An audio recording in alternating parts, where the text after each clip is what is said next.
நான் ஐக்கிய அரபு நாடுகள், சிங்கப்பூர் மற்றும் ஜப்பான் ஆகிய நாடுகளுக்கு பயணம் மேற்கொண்டு 17,321 பேருக்கு வேலைவாய்ப்பு ஏற்படுத்துகிற வகையில் 7,441 கோடி ரூபாய் மதிப்பிலான முதலீடுகளை பெற்றோம். அதோடு நான் தொடர்ந்து இந்த முதலீடுகள் செயல் வடிவம் பெறுவதை கண்காணிப்பேன். அந்த வகையில் ஆட்சிக்கு வந்ததிலிருந்து இதுவரைக்கும் 44 தொழிற்சாலைகளுக்கு அடிக்கல் நாட்டியிருக்கேன். 27 தொழிற்சாலைகளை திறந்து வச்சிருக்கிறேன். இது மூலமா 74,757 இளைஞர்கள் மற்றும் மகளிருக்கு வேலைவாய்ப்பு ஏற்படுத்தப்பட்டுள்ளது. அந்த நம்பிக்கையோடு சொல்றேன், இந்த மாநாடு தமிழ்நாட்டின் தொழில் வளர்ச்சியில் பெரும் பாய்ச்சலாக அமையும். தமிழ்நாட்டோட வரலாற்றில் நிச்சயம் இது நினைவு கூறப்படும்.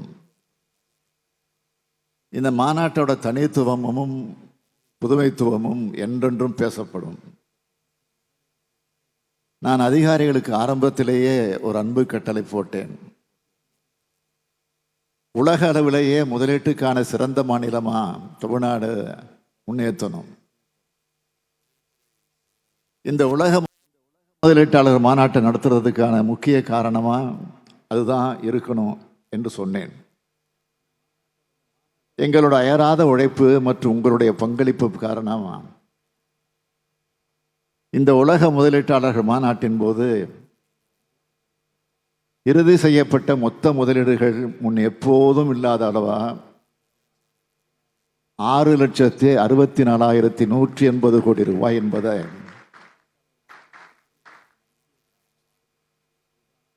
இந்தியாவே உற்று நோக்கும் இந்த அவையில் பெரும் மகிழ்ச்சியோடு அறிவிக்கிறோம்.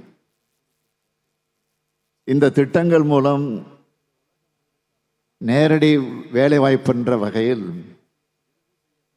14,54,712 நபர்களுக்கும், மறைமுக வேலைவாய்ப்பு என்ற வகையில் 12,35,945 நபர்களுக்கும் என மொத்தம் 26,90,657 வேலைவாய்ப்புகள் உருவாக்கப்படும். மேம்பட்ட மின்னணுவியல் உற்பத்தி, பசுமை எரிசக்தி, தோல் அல்லாத காலணிகள், வாகனங்கள் மற்றும் மின் வாகனங்கள், வான்வெளி மற்றும் பாதுகாப்பு, தரவு மையங்கள், திறன்மிகு மையங்கள், தகவல் தொழில்நுட்ப சேவைகள் போன்ற பலதரப்பட்ட துறைகள் மூலமா இந்த முதலீடுகள் வந்திருக்கு. ஈர்க்கப்பட்டுள்ள மொத்த முதலீடுகளில் உற்பத்தி துறையில், அதாவது தொழில் முதலீட்டு ஊக்குவிப்பு மற்றும் வர்த்தகத்துறை சார்பாக 3,79,809 கோடி ரூபாய் முதலீடுகள், எரிசக்தி சார்பாக 1,35,157 கோடி ரூபாய் முதலீடுகள்,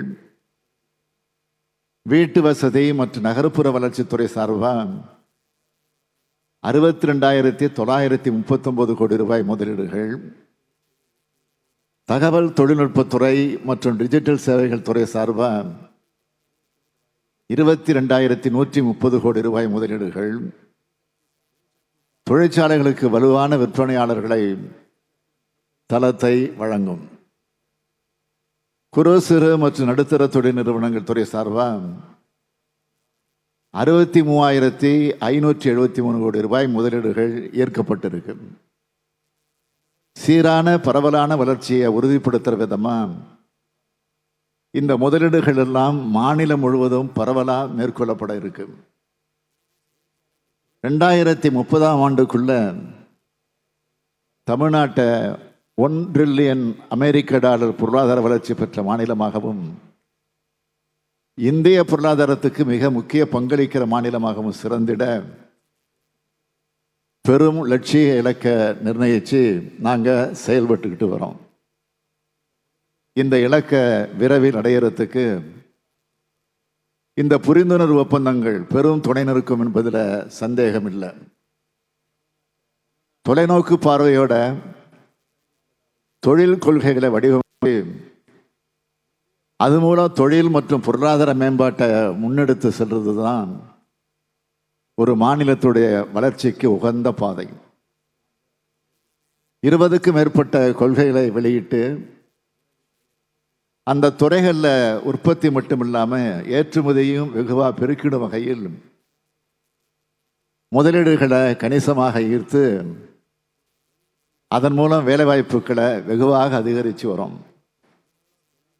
இதன் தொடர் நடவடிக்கையாக தான் தொடக்க விழா நாளில் மின்னணு உற்பத்தி மற்றும் செமிகண்டக்டர் கொள்கையை வெளியிட்டேன். இது இந்த துறைகளில் முதலீடுகளை ஈர்த்து வளர்ச்சியை மேலும் துரிதப்படுத்தும்.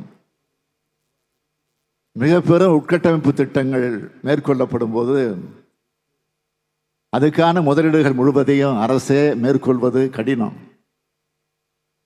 கூட்டு முயற்சியில் தனியார் துறைகளோடு இணைந்து செயல்படுவதுதான் நடைமுறையில் சாத்தியம்.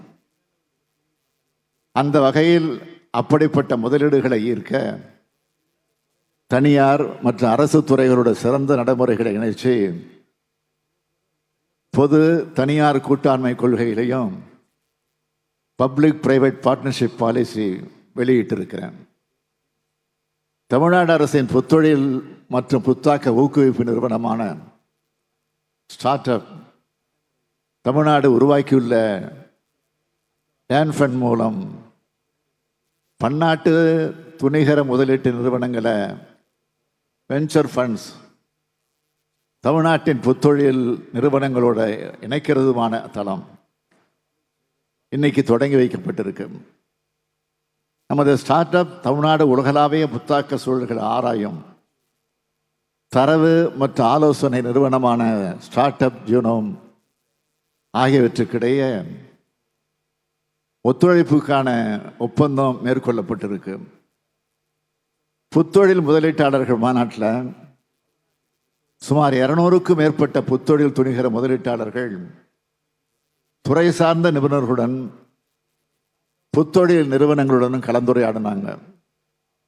வாங்குவோர் விற்பனையாளர் சந்திப்பில் 20க்கும் மேற்பட்ட நாடுகளை சார்ந்த ஏற்றுமதியாளர்கள் 500க்கும் மேற்பட்ட உள்நாட்டு விற்பனையாளர்களுடன் கலந்துரையாடல்கள் மேற்கொண்டனர். இது மூலமா ஏற்கனவே ஏற்றுமதியில முன்னணி மாநிலமாக விளங்குகிற தமிழ்நாடு தன்னோட போட்டித்திறனை நன்கு அதிகரிக்க முடியும். வான்வெளி மற்றும் பாதுகாப்புத்துறை நிறுவனங்களுக்காக விற்பனையாளர் வாங்குவோர் சந்திப்புக்கும் ஏற்பாடு செஞ்சிருக்கோம். வளர்ந்து வரும் இந்த துறையை செம்மைப்படுத்தி இந்த துறையை மேலும் வளர்க்க இப்படியான மிக சரியான உத்வேகத்தை எங்களுக்கு கொடுத்திருக்கு.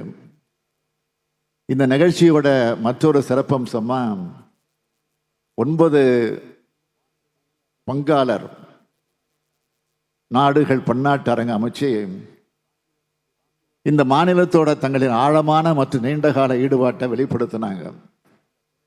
சிறப்பு அரங்குகள் மூலம் தமிழ்நாட்டின் தொழில் வலிமை மற்றும் பன்முகத்தன்மையை பல்வேறு அரசு நிறுவனங்கள் வெளிப்படுத்தி இருக்கு. இந்த மாபெரும் நிகழ்வின் போது நடைபெற்ற வேறு சில முக்கிய நிகழ்வுகளையும் இங்கே குறிப்பிட விரும்புகிறேன். திட்டங்களுக்கான தொடக்க விழாக்கள் மற்றும் அடிக்கல் நாட்டு விழா, துறை மற்றும் நாடுகளுக்கான அரங்குகள், புத்தொழிலுக்கான களங்கள், பல்வேறு தலைப்பிலான கலந்துரையாடல்கள், அனுபவங்கள் பகிரும் சந்திப்புகள், கண்கவர் கலை நிகழ்ச்சிகள் ஆகியவை நடந்திருக்கு. இவையெல்லாம் எனக்கு மிகுந்த மகிழ்ச்சியை அளிச்சிருக்கு. இவையெல்லாம் ஆக்கப்பூர்வமாக நடந்திருக்கு.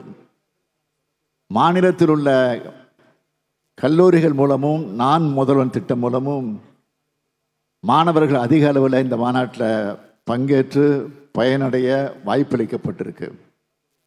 நாளைய உலகத்துக்கு இன்றே வழிகாட்டுகிற வகையில் அவங்க இந்த பெரும் முதலீட்டாளர்களின் ஆழமான அனுபவங்களை கேட்டறிந்து தமக்கான பாதையை வகுத்து அவர்களுக்கு இது பெரிதும் உதவும்.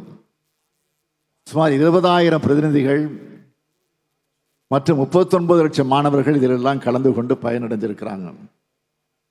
Our partner countries have contributed to make the Global Investors Meet a grand success. I also thank the diplomatic community for their cooperation. முக்கியமாக நான் உங்களுக்கு தெரிவிக்க விரும்புவது, எங்கள் அரசு மீதும் எங்கள் கொள்கைகளின் மீதும் வச்சிருக்கக்கூடிய உங்கள் நம்பிக்கையை காப்பாற்றுறது எங்களுடைய தலையாய கடமை.